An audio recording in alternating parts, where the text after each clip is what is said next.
Générique. Bonjour à tous et bienvenue dans La Flemme, on est aujourd'hui le mardi 17 octobre et c'est la Saint-Baudouin. Bonjour et bonne fête à tous les boudouins. Baudouin. Baudouin. Aujourd'hui c'est l'anniversaire d'Eminem. Est-ce que tu sais pourquoi Eminem s'appelle Eminem? Non. Parce que c'est la contraction des initiales de son nom, Marshall Mathers. Eminem. Oh, C'est une émission culturelle de haut vol où on apprend des choses. ah ouais, mais là...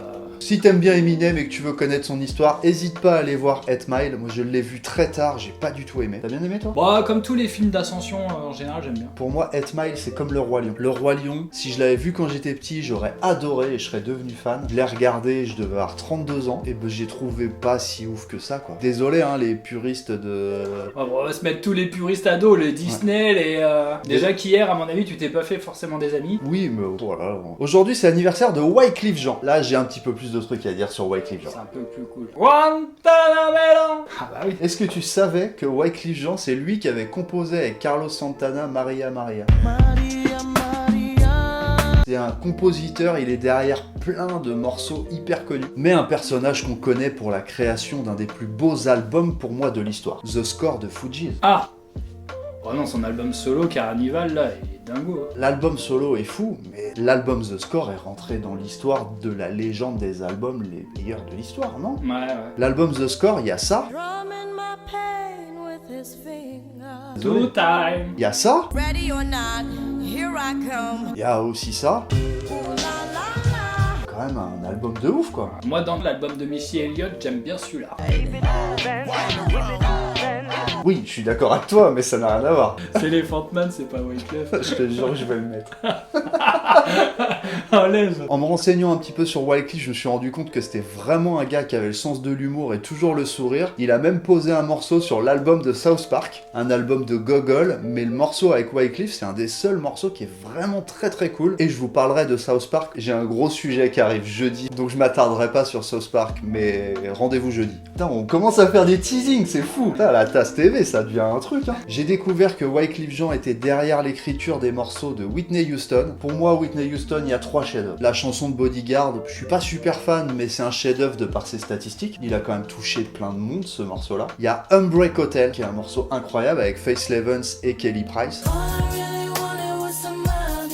Et le morceau My Love Is Your Love, ce morceau-là, c'est Wyclef Jean qui l'a écrit, composé, tout. Il a tout fait sur le morceau-là et il l'a passé à Whitney Houston. My love Ouais, avec des chœurs et tout derrière. Tu vois ce que c'est ou pas? Non. Ok, bah je vais mettre un petit extrait. Ouais, s'il te plaît.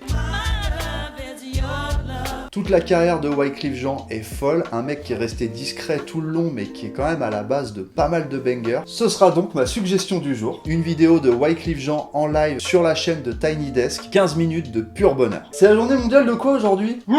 C'est la journée mondiale du don d'organes. Oh, très intéressant. Ah ça oui, On change de place? on peut. En préambule de ce sujet ô combien palpitant, je tiens à te dire que je ne suis pas un professionnel du don d'organes, car comme tu peux le voir, je suis en vie. Du coup, je n'ai pas encore donné mon organe. Le seul que je pourrais donner, c'est un rein, mais pour l'instant, je le garde. Peut-être qu'un jour, il sera à vendre sur eBay. Néanmoins, pour traiter ce sujet ô combien difficile à traiter, car le don d'organes n'est pas un sujet à prendre avec des pincettes. Ah ça oui mon pote, il faut que je te dise qu'avant de donner tes organes, si jamais tu es un donneur d'organes potentiel, si tu es en bonne santé et que tu me permets, si tu n'as pas de maladie chronique, je te le souhaite pas mon pote, ça c'est vraiment pas cool. Si tu veux garder des organes en bonne santé, je te propose un programme complet et ô combien qualitatif de bienséance vitale. À savoir, je vais t'éduquer et t'apprendre à boire de l'eau comme il le faut. Car mon sujet d'aujourd'hui va être l'eau. T'es là mon pote. C'est ça de l'eau. Je pense que tu sais ce que c'est. Eh oui, je te prends un petit peu pour un con, je suis désolé. Mais c'est pour illustration. Car ceci est un élément vital. Pourquoi c'est vital? Car ton sang est composé de 50% d'eau.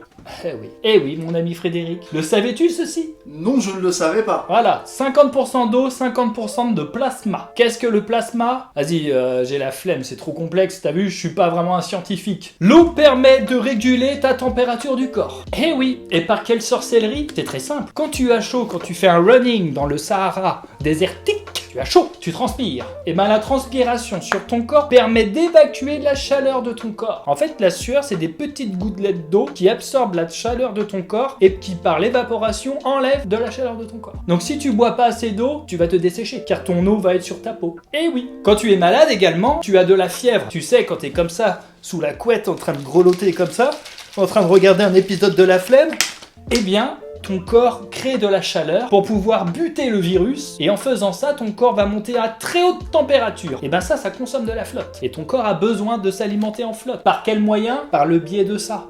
C'est de l'eau. L'eau également permet de garder une bonne santé potale, c'est-à-dire de la peau. Et oui, en favorisant le renouvellement des cellules. C'est bon à savoir. Si par exemple tu es à la boule en train de griller en plein soleil comme ça, comme une écrevisse, eh bien le soir il faut que tu boives v'là l'eau. Non, en fait la journée il faut que tu boives de l'eau. En fait il faut que tu boives de l'eau tout le temps. Parce que ta peau elle a cramé, parce que t'as pas mis de crème, parce que t'es un naze. Du coup pour renouveler tes cellules, il faut que tu boives de l'eau, histoire que ta peau se régénère mon ami. Vous allez me dire, boire de l'eau, ok mais combien? Quelle quantité?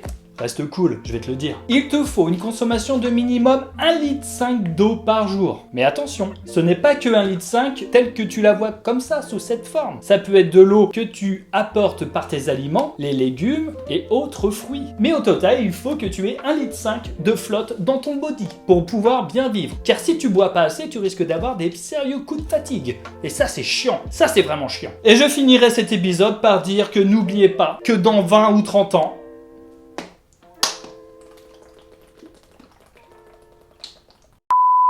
le savais-tu ceci? J'ai des relents en même temps, j'ai bu trop de flotte.